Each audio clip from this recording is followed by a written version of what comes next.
Je réponds au nom de Albert Baroumé. Je viens de la République démocratique du Congo. Je préside actuellement les groupes d'experts des Nations Unies sur la question des peuples autochtones. C'est un organe subsidiaire du Conseil des droits de l'homme qui est basé à Genève. Nous sommes à New York pour une réunion d'experts qui va durer trois jours. Et cette réunion regroupe des participants qui viennent de divers pays du monde et qui sont venus commencer le processus de réflexion sur les 10 années de la Déclaration des Nations Unies sur les droits des peuples autochtones, qui a été adoptée en 2007 et qui cette année va célébrer ces 10 années. Et l'humanité, les peuples autochtones ensemble, est en train de faire une sorte de bilan. Du bilan de ce qu'a été ces 10 années de cette déclaration. Cette déclaration qui est un instrument unique, sans précédent, au sein du système des Nations Unies, parce qu'il est le premier et à s'être focalisé et à avoir été adopté par les Nations Unies sur les droits des peuples autochtones. Et 10 ans plus tard, je dois dire que c'est un instrument qui a ouvert de l'espace politique pour la question autochtone.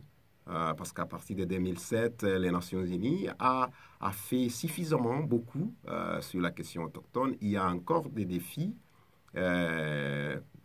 probablement parce que c'est sur quoi porte cet instrument unique, c'est corriger des centaines d'années d'injustices historiques.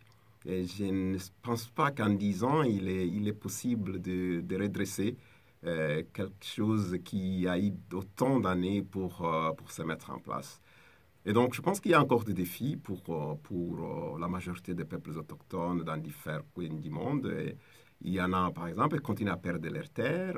Sur les médias internationaux, ça se lit tous les jours.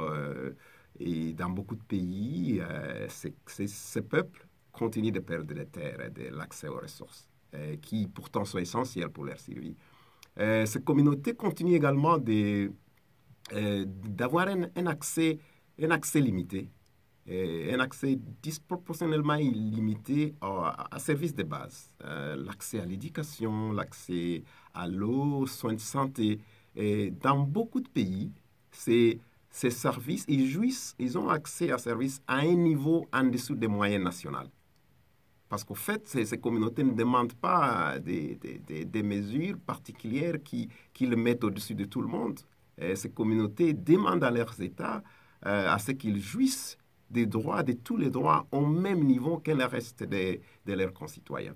Et ça, c'est les défis, je pense, également de ces communautés partout dans beaucoup de pays du monde. C'est que nous avons un monde aujourd'hui caractérisé par la globalisation, par un renforcement du secteur extractif, et les terres de ces communautés sont riches en ressources naturelles.